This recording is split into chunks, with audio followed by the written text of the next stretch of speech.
بسم اللہ الرحمن الرحیم۔ دی مسلم پوسٹ کے معزز سامعین و ناظرین السلام علیکم۔ ایک نئی ویڈیو کے ساتھ واسط زمان آپ کی خدمت میں حاضر ہیں۔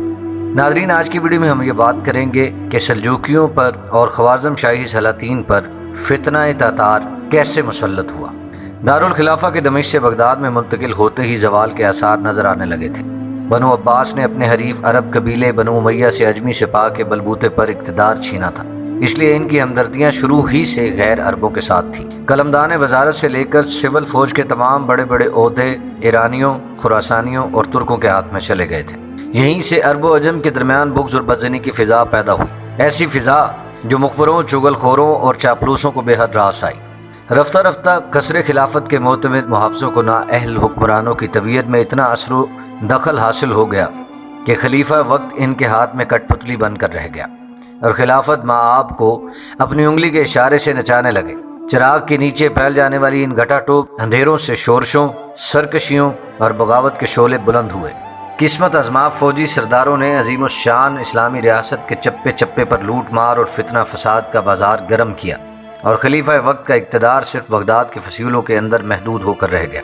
ماوراء النہر سے مراکش تک پھیلی ہوئی سلطنت پیوند زمین ہو گئی۔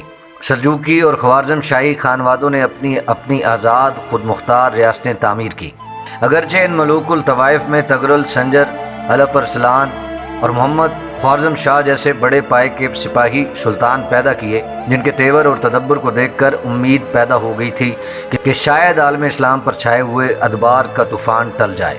لیکن افسوس، یہ حریف ہم عصر ریاستیں بھی بیرونی دشمن کے خلاف مشترکہ محاذ قائم کرنے کی بجائے ایک دوسرے کی اکھاڑ پچھاڑ میں مصروف ہو گئی، اور ان کے تمام محدود وسائل ایک دوسرے کے ساتھ لڑنے پر ہی صرف ہو گئے۔ یہی وجہ ہے کہ نظام الملک جیسا وزیر با تدبیر اور الپ ارسلان جیسا زمانہ شناس حکمران بھی اس موذی مرض کا کوئی علاج نہ کر سکا جو قومی اتحاد و اشتراک کو گھن کی طرح اندر سے کھائے چلا جا رہا تھا۔